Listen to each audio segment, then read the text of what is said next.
जय माता दी, जय माँ कामाख्या, जय श्री महाकाल महाराज।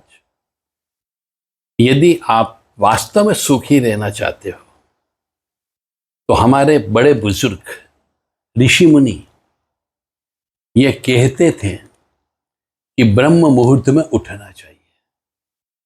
ब्रह्म मुहूर्त का मतलब होता है सूर्य उदय के 40 मिनट पहले का जो समय होता है, दिन और रात का मिलन, उसे ब्रह्म मुहूर्त कहा जाता है।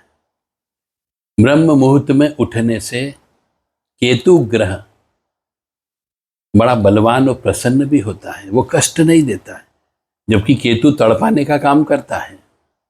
परंतु केतु तड़पाएगा नहीं। ब्रह्म मुहूर्त में उठने से लक्ष्मी की कृपा प्राप्त होती है।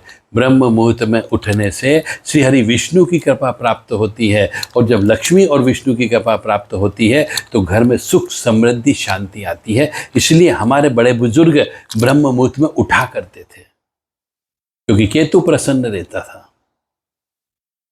और जब केतु प्रसन्न रहता है तो पितर भी प्रसन्न होते हैं, और जब पितर प्रसन्न होते हैं तो सूर्य नारायण भगवान भी प्रसन्न होते हैं। और जब ये सब प्रसन्न होते हैं तो धन की कमी बिल्कुल भी नहीं होगी। आज के ज़माने में सबसे ज़्यादा परेशानी है धन की कमी, और व्यक्ति क्या करता है, दारू पीता है।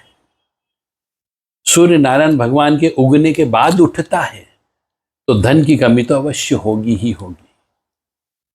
तो यदि आप धन की कमी नहीं चाहते हो तो ब्रह्म मुहूर्त में उठें और ईश्वर का नाम लें।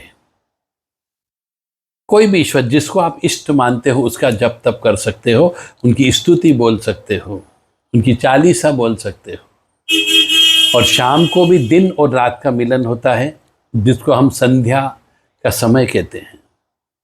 इस संध्या के समय पर भी यदि कोई मनुष्य ईश्वर की आराधना करता हो तो उसके यहाँ लक्ष्मी की कृपा प्राप्त होती है।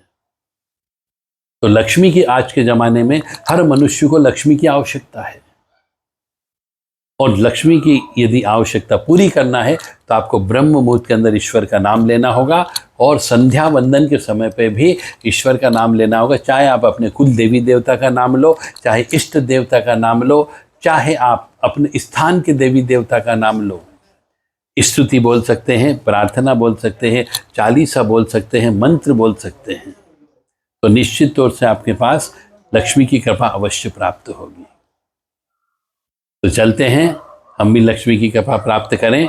कामाख्ये वरदे देवी नीलपर्तवासिनी तम देवी जगत माता योनि मुद्रे नमस्तुते। कामाख्ये काम संपन्ने कामेश्वरी हर प्रिय काम नाम देहि में नित्यम कामेश्वरी नमस्तुते। कामदे काम रूपस्ते सुभगे सुर सेविते करोमि दर्शन देव्यम सर कामार सिद्धयेत। ओम महेशानी महामाये चामुंडे मुंडमालिनी आयु आरोग्य ऐश्वर्य देहि में देवी परमेश्वरी। ओम जयंती मंगला काली भद्रकाली कपालिनी दुर्गा क्षमा शिवा धात्री स्वाहा सदा नमस्तुते। ओम सर्वमंगल मांगल्ये शिवे सर्वासाधिके शरण्ये त्र्यंबके गौरी नारायणी नमस्तुते। दुर्गति नाशिनी दुर्गा जय जय, काल विनाशिनी काली जय जय, उमा रमा ब्रह्मानी जय जय, सीता राधा रुक्मणी जय जय। महालक्ष्मी नमस्तुभ्यं सुरेश्वरी हरि प्रिय नमस्तुभ्यं दयानिधि। काली काली महाकाली काली के पापनाशिनी खड़ग हस्ते मुंड हस्ते काली काली नमस्तुते। इस प्रकार से यदि आप पूर्व को तरन्नुम अवस्था में माँ भगवती की इस प्रकार की स्तुति का भी रोज पाठ करते हो, दोनों दिन और रात के मिलन के समय पर, तो आपके पर भगवती की कृपा अवश्य प्राप्त होगी। और भगवती की कृपा प्राप्त जब होती है तो लक्ष्मी की कृपा अवश्य प्राप्त होगी। ओम श्रीम ह्रीम श्रीम कमले कमलालय प्रसीद प्रसीद श्रीम ह्रीम श्रीम ओम महालक्ष्मी नमः। यदि कोई व्यक्ति दरिद्री है, उसके बाद धन की कमी है, तो वो देव राधा ट्रस्ट सत्यवाणी चैनल से संपर्क कर सकता है। जय माता दी।